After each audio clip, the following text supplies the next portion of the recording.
While the police commission makes a final ruling on a controversial shooting, officers hit the streets with hundreds of on-body cameras, and city leaders take aim at gun violence. Gil Reyes highlights these and other top news stories that made headlines in 2015.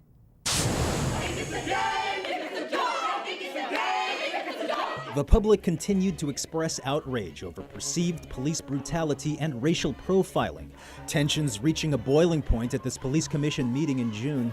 That's when the commission ruled on the deadly shooting of Iselle Ford, an unarmed black man. Our analysis has been deliberate, thoughtful, and compassionate, based on our best understanding of the facts. The commission faulted one police officer and cleared the other in the officer's decision to shoot Ford in South LA last year.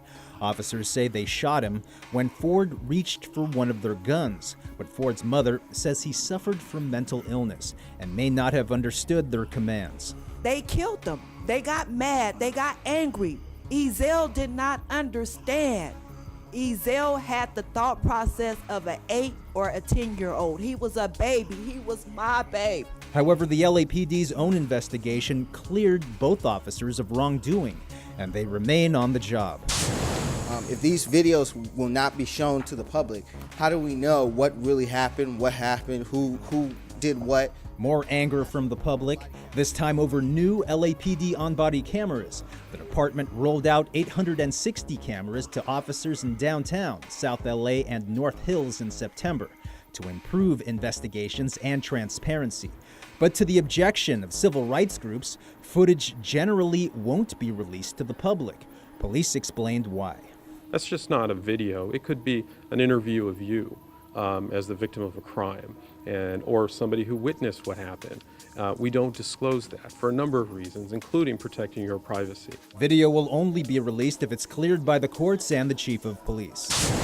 People who want to defend their homes, people who want to defend their families, don't need a 100-round drum magazine and an automatic weapon to do it. Also this past year, LA City Councilman Paul Krikorian took aim at gun violence with two landmark measures.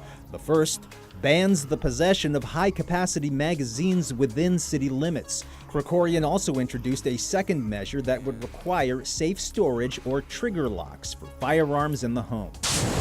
Meantime, at the Department of Water and Power, questionable spending exposed at two DWP nonprofits. LA City Controller Ron Galperin's audit opened the books on 5 years of credit card transactions. They included expensive steak dinners, also hotel stays in Las Vegas and Hawaii.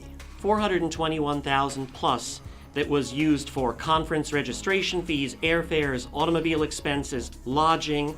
Now, some of these may in fact be legitimate, but there's a lot of it that, quite frankly, is not properly accounted for, and its use is not properly accounted for. The trusts have spent $40 million in public funds for more than a decade with little or no oversight.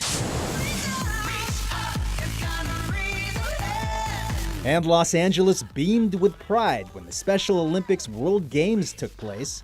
To the athletes, we want to give you our very best wishes, and all I can say is let the games begin. Congratulations.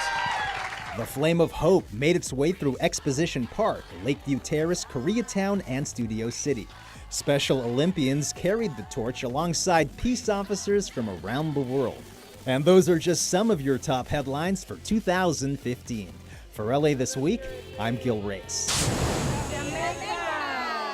Now, this past year, Los Angeles also became the United States' official selection to host the Summer Olympics in 2024.